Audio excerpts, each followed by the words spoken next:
Hello everyone. आज फिर एक मैं नया टॉपिक आपके साथ शेयर कर रही हूँ और इस वीडियो में मैं शेयर करने वाली हूँ कि वाटर ब्रेक अगर प्रेगनेंसी के थ्रू होता है तो हमें किन किन चीज़ों का ध्यान रखना बहुत इम्पॉर्टेंट है। मेरी पर्सनल स्टोरी मैं शेयर करूँगी और उसके बाद डू एंड डोंट्स जो मेरी स्टोरी से निकलेंगे एंड कैसे वाटर ब्रेक साइन है एक नॉर्मल डिलीवरी का, वो भी हम एंड में देखेंगे। तो वीडियो को एंड तक ज़रूर देखना। अगर आप भी प्रेगनेंसी के लास्ट वीक्स में हैं तो वीडियो आपको बहुत हेल्प करेगी। सबसे पहले मैं अपनी स्टोरी स्टार्ट करती हूँ कि मेरा वाटर ब्रेक कैसे हुआ था। तो मेरी जो प्रेगनेंसी थी वो ऑलमोस्ट 40 वीक की प्रेगनेंसी रही है। मतलब मेरी जो डिलीवरी हुई है वो 39 एंड में हुई है। ऑलमोस्ट आप कह सकते हैं कि 40th वीक में मेरी प्रेगनेंसी हुई है, डिलीवरी हुई है मतलब। तो ऐसा हुआ था कि मैंने स्टार्टिंग से ही बहुत सारी एक्सरसाइजेज और मेडिटेशन किया है। आप मेरी पुरानी वीडियोस में देखेंगे तो वो आपको सब मिलेगा। 39 में ऐसा हुआ था कि मेरे को पेन नहीं हो रहे थे। वी प्लान कि हम 40th वीक तक रुकने के लिए, मुझे डॉक्टर ने बोला था, तो हम वहाँ तक रुक रहे थे। लेकिन मेरा ऐसा था कि यार ज़्यादा लेट ना हो जाए। मतलब उस टाइम पे आपके दिमाग में बहुत सारी बातें चलती हैं। तो हमने 39 वीक के फ्राइडे मतलब संडे को मेरा 40th वीक लगने वाला था और हमने 2 दिन पहले प्लान कर ली थी डिलीवरी कि वीकेंड पे हम डिलीवर कर पालेंगे बेबी को। और मेरा ऐसा था कि we are prepare for normal delivery कि मैंने सारी एक्सरसाइजेस की थी, मेरी सारी रिपोर्ट्स अप टू डेट थी और मैंने कुछ वीडियोस देखी थी, कुछ फॉरनर्स वीडियो देखी थी कि उनकी हेल्प से कैसे आप वजाइनल डिलीवरी ईजी कर सकते हैं। तो वो भी मैंने हेल्प ली थी। फिर मैंने 2-3 एक्सरसाइजेस देखी थी। अगर आप वो चाहते हो तो मैं अलग से वीडियो बना दूँगी। फिलहाल मैं यहाँ पे वाटर ब्रेक की बात कर रही हूँ। तो कुछ एक्सरसाइजेस की थी मैंने, जो पोजेस मैंने यहाँ लगाए हैं। तो इन एक्सरसाइजेस की वजह से विदिन 2 डेज़ में मेरा वाटर ब्रेक हो गया था। मतलब ऐसा हुआ था कि मैं 2 दिन से वो एक्सरसाइजेस कर रही थी एंड लकीली हमने 24th को मतलब 25 को मेरी बेबी डिलीवर हुई थी और 24th की नाइट में अराउंड 9 और 10 ओ क्लॉक हमने वाइंड अप कर लिया था अपना डिनर एंड आराम से 10 ओ क्लॉक तक हमने रेस्ट कर लिया था। उसके बाद क्या हुआ ना कि मुझे सडनली 11 बजे ऐसा लगा कि शायद कुछ मतलब एक फीलिंग होती है ना कि शायद वॉशरूम आ रहा है, ऐसी वाली फीलिंग हुआ। बट मुझे लगा था कि शायद कुछ तो पानी सा निकला है। ये सब देखा मैंने। मुझे 2 दिन से, जब से मैं एक्सरसाइज कर रही थी, मुझे पिन तो हो रही थी। मतलब पिन का मतलब है कि मुझे पिन से चुभ रही थी टूवर्ड्स टू लोअर। तो ऐसा मुझे पेन हो रहा था 2 दिन से एंड जब मैंने एक्सरसाइज की और जब रात को मेरा वाटर ब्रेक हुआ उस टाइम पे वो मुझे थोड़ा सा दर्द हो रहा था। फिर जैसे ही मैं बेड से खड़ी हुई मतलब वॉशरूम जाने के लिए, तो मेरा पूरा एकदम से वाटर नीचे बहने लगा। और ये क्या था ना कि मेरे कंट्रोल में नहीं था। अभी अगर किसी का क्या होता है ना, क्वांटिटी कम भी हो सकती है। मतलब किसी का वॉशरूम की क्वांटिटी क्या होती है ना, पहले स्लो होता है, देन स्पीड हाई होती है, देन स्लो होती है। ये वॉशरूम की स्पीड होती है। बट जब आपका वाटर ब्रेक होता है तो उसकी जो स्पीड स्टार्टिंग से एंड तक सेम रहती है। तो ये एक साइन है। अगर आपको भी ऐसा लास्ट के 37 वीक के बाद अगर आपको ऐसा रियलाइज होता है तो डोंट वेट, आप हॉस्पिटल में जाके कंसल्ट करें। ये सब होने के बाद हमने फैमिली मेम्बर्स को बताया। मम्मी थी मेरी, मेरी मदर इन लॉ थी, उनको बताया। उन्होंने बोला बिल्कुल डिले नहीं करेंगे हम। एकदम तुरंत 10 मिनट के अराउंड में मेरा हॉस्पिटल था, हम हॉस्पिटल पहुंच गए। फिर हॉस्पिटल जाके मेरा एक जो साइड डॉक्टर कह सकते हैं, मेन डॉक्टर तो नहीं थी उस टाइम पे, एक साइड डॉक्टर ने मेरा चेकअप किया और उन्होंने मतलब फिंगर टेस्ट किया था जो वजाइनल के थ्रू होता है। और उसमें मुझे बहुत पेन हुआ था। पेन हुआ और उन्होंने मुझे बोला कि आपका जो मतलब आप 1 सेंटीमीटर तक डायलेट हो गए। तो आई एम हैप्पी कि मेरे जो सिम्टम्स हैं वो नेचुरल डिलीवरी की तरफ जा रहे हैं। और वाटर ब्रेक में क्या होता है ना कि जब आपका नॉर्मल डिलीवरी के पेन भी अगर किसी को आता है तो पेन के दौरान, मतलब जब ऑलमोस्ट डिलीवरी करने वाले होते हैं, तब डॉक्टर आपका वाटर ब्रेक करते हैं। तो सोचो मेरा almost half of the delivery, normal delivery का सेशन हो चुका था। सिर्फ यहाँ पे डॉक्टर को क्या करना था कि मुझे पेन इंड्यूस करने थे और डिलीवरी के लिए विदिन 2 to 3 आवर्स में ले जाना था। बट डॉक्टर ने ऐसा नहीं किया। मेरी मेन डॉक्टर आई ही नहीं पूरी रात। और फिर वो मुझे एक मेन उसमें रूम में ले गए। वहाँ पे उन्होंने बेबी की हार्ट बीट को ट्रैक किया और मेरे जो कॉन्ट्रैक्शंस आ रहे थे उनको, ऑब्वियसली मशीन में रिफ्लेक्ट हो रहा है कि मेरे कॉन्ट्रैक्शंस अच्छे आ रहे हैं। बट कोई रिपोर्ट नहीं। मेरा 12 बजे से सुबह 8 बज गए, कोई भी मतलब डिसीज़न नहीं लिया डॉक्टर आए ही नहीं। फिर सुबह 8:30 बजे आके कहती हैं मैं आपको एक इंजेक्शन दे रही हूँ जिससे आपके जो पेन्स हैं वो हाई हो जाएँगे। अभी उन्होंने मुझे 8:30 बजे इंजेक्शन दिया है, देन 9 टू 10 के बीच में जो मेरे कॉन्ट्रैक्शन थे this is very, very high. Over the night मतलब जब से मैं हॉस्पिटल गई थी तब से मेरा वाटर जा रहा था।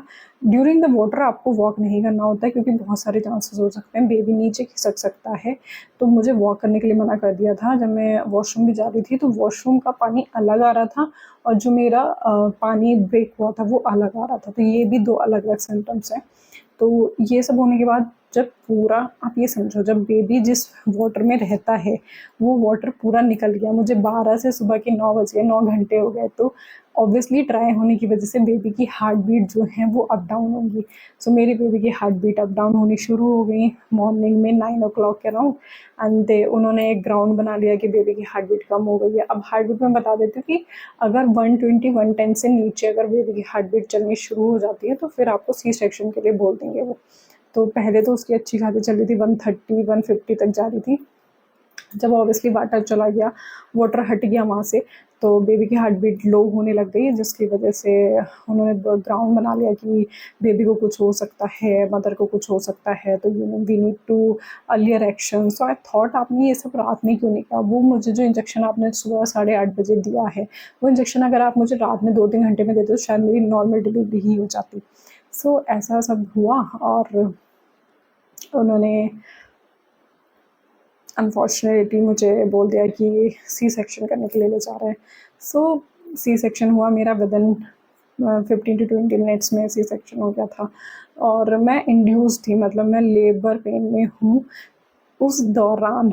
और मुझे ये बुरा लगा कि मैंने सारा प्रोसीजर किया, मेरा वाटर ब्रेक हुआ, मुझे लेबर पेन्स आए, नॉर्मल डिलीवरी ऑलमोस्ट हो जाती, सबका कहना यही था अगर विदिन 2 to 3 आवर्स में वो मुझे लेबर पेन का इंजेक्शन पहले दे देते तो वो मेरी नॉर्मल डिलीवरी हो सकती थी। बट डॉक्टर ने ऐसा, वही है डॉक्टर के ऊपर डिपेंड करता है। मैं कहती हूँ आजकल आपकी अगर नॉर्मल डिलीवरी हो रही है ना, it's depend on your doctor. मेरी डॉक्टर पे तो मैं सीरियसली बोल रही हूँ, मैं दोबारा कभी उनको रिकमेंड नहीं करूँगी क्योंकि उन्होंने ऑलमोस्ट सबके सी सेक्शन ही किए हैं, तो मैं I will not recommend my doctor. But ठीक है, उस टाइम मेरा पूरा प्रोसीजर उनसे चला था तो मेरे पास कोई ऑप्शन नहीं था उस टाइम पे। सो उन्होंने सी सेक्शन कर दिया and then I have a deliver a very cute baby girl. So मैं अपनी स्टोरी से आपको ये बताना चाह रही हूँ कि please choose your doctor wisely. Secondly, अगर आपका वाटर ब्रेक होता है तो आपको उस टाइम पे ज़्यादा वेट नहीं करना है। अगर आप नॉर्मल डिलीवरी के लिए जा रहे हैं तो विदिन 2 to 3 आवर में अगर आपकी डिलीवरी हो रही है तो इसका मतलब वो नॉर्मल होगी। और अगर उन्होंने 5-6 घंटे खींच दिए आपके तो आपका दिमाग खुद ब खुद ही ऑटोमेटिकली वहाँ तक चला जाएगा कि सी सेक्शन हो रहा है। दूसरी बात ये कि जो उन्होंने मुझे इंजेक्शन दिया था वो वेस्ट ऑफ मनी था, क्योंकि 8 घंटे हो चुके हैं, वाटर ड्राई हो चुका है, तो अब आप इंजेक्शन क्यों दे रहे हो? ऑब्वियसली नॉर्मल डिलीवरी तो अब होगी नहीं। तो उस इंजेक्शन के पैसे और उस इंजेक्शन का दर्द दोनों मेरे पे बहुत भारी पड़े हैं। तो मतलब कॉस्ट तो एक साइड होता है, लेकिन ऑब्वियसली जो पेन था, वो जो कॉन्टिन्यूस पेन था वो, और ये पेन ऐसे होते हैं कि आपको ना टाइट कर रहे होते हैं, आपकी अपर बॉडी पे नहीं होते, इनसाइड होते हैं। So this is the very मतलब जो मेरी नॉर्मल डिलीवरी ऑलमोस्ट मैंने 9 मंथ से प्लान करी थी, नाउ डॉक्टर की वजह से वो सी सेक्शन में कन्वर्ट हो गई। सो आई होप इस स्टोरी से मेरे रियल एक्सपीरियंस से आपको ये समझ आए कि आपको डॉक्टर अच्छे से चूज़ करना है। दूसरा ये कि आपकी अगर ऐसी सिचुएशन आती है वाटर ब्रेक वाली, तो ऑब्वियसली आपको घर पे तो नहीं बैठना है, क्योंकि मैंने 1-2 केसेस ऐसे पढ़े हैं कि उनका वाटर इतनी तेज़ से नहीं आया था, थोड़ा फ्रीक्वेंसी कम थी, बट उन्होंने डिले कर दिया जिसकी वजह से बेबी की डेथ हो गई। ये केस मैंने पढ़ा है, इसलिए मैंने डिले नहीं किया था। हम विदिन 10 मिनट्स में, रात के 11 बजे थे हम, मैंने उससे 2 दिन पहले सोचा था ऐसा कि अगले दिन चले जाएँगे, बट मेरे हस्बैंड बिल्कुल मना करते हैं, किसी भी चीज़ में बिल्कुल डिले नहीं करना है। भले से हम दिखा के वापस आ जाते, बट अगर ऐसी सिचुएशन होती है तो प्लीज़ आप 37 वीक के बाद बिल्कुल डिले नहीं करेंगे। It's your health and firstly your baby health. So इससे प्लीज़ कुछ करें। और अगर आपकी भी कोई ऐसी स्टोरी है तो मुझे कमेंट सेक्शन में बताएं। अगर कोई सिम्टम्स आपको लग रहे हैं जिससे मैं हेल्प कर सकती हूँ तो आप वो भी मुझे कमेंट कर सकते हैं। शायद वो सिम्टम्स मैंने फेस करे हों मेरी प्रेगनेंसी के टाइम पे, और आजकल हॉस्पिटल्स में इतना कुछ चल रहा है ना। और एक बात और, जो डॉक्टर्स यूट्यूब पर हैं वो जैसे यूट्यूब पर हैं वैसे वो रियल में नहीं हैं। ये 2-3 का मैंने एक्सपीरियंस किया है। मैंने यूट्यूब देख के मैं उनके पास गई हूँ, बट वो उतना टाइम नहीं देते जितना वो यूट्यूब को देते हैं। ऑब्वियसली यूट्यूब पे करता है उनको, हम भी पे करते हैं, बट वो उतना टाइम नहीं देते। जस्ट आप 2 क्वेश्चन पूछोगे, वो 2 आंसर देंगे, दैट्स इट। पहले के डॉक्टर्स की तरह नहीं है कि आपको बैठा के समझा रहे हैं कि बेटा ऐसे-ऐसे करना है, ऐसे-ऐसे करना है, आपकी प्रेगनेंसी है। सो लास्ट वीडियो आपने देखी होगी जिसमें मुझे डॉक्टर ने अबॉर्शन तक के लिए बोल दिया था। मतलब सोचो मैं ऐसे डॉक्टर के पास स्टे मतलब लास्ट तक टिकी रही, that is a big thing. But वही है ना, मेरे पास ऑप्शन नहीं था क्योंकि मैंने शुरू से वहीं पे दिखाया हुआ था। उससे पहले भी जब मुझे इन्फेक्शन हुआ था, वजाइनल इन्फेक्शन, तो भी मैंने वहीं दिखाया था। इस वजह से मुझे डिलीवरी वहाँ पे करानी पड़ी। बट मैं वीडियो इसलिए बना रही हूँ, बहुत लोग, मतलब लोग इन द सेंस बहुत प्रेग्नेंट मॉमीज़ परेशान हैं कि डॉक्टर कुछ कहते हैं, रिपोर्ट्स पे रिपोर्ट्स करा रहे हैं, लेकिन कोई सोल्यूशन नहीं है। सो आई एम हियर। अगर आपको कुछ भी लगता है कि ये हम कमेंट करके पूछ सकते हैं। And seriously happy hormones release होते हैं ड्यूरिंग प्रेगनेंसी। अगर आप खुश रहेंगे, आप हैप्पी रहेंगे, तो वो हार्मोन रिलीज़ होंगे, आप और आपका बेबी हेल्दी होगा।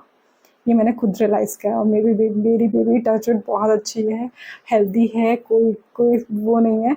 सो ये मेरा एक रियल लाइफ एक्सपीरियंस था जो मैंने आपके साथ शेयर किया। नेक्स्ट वीडियो में मैं नेक्स्ट कुछ शेयर करूँगी आपके साथ जो आपके लिए हेल्पफुल रहेगा। आई होप ये वीडियो आपको अच्छा लगा हो। अच्छा लगा हो तो लाइक, शेयर और कमेंट ज़रूर करना। अपनी स्टोरी लिखना मत भूलना। तब तक के लिए बाय बाय।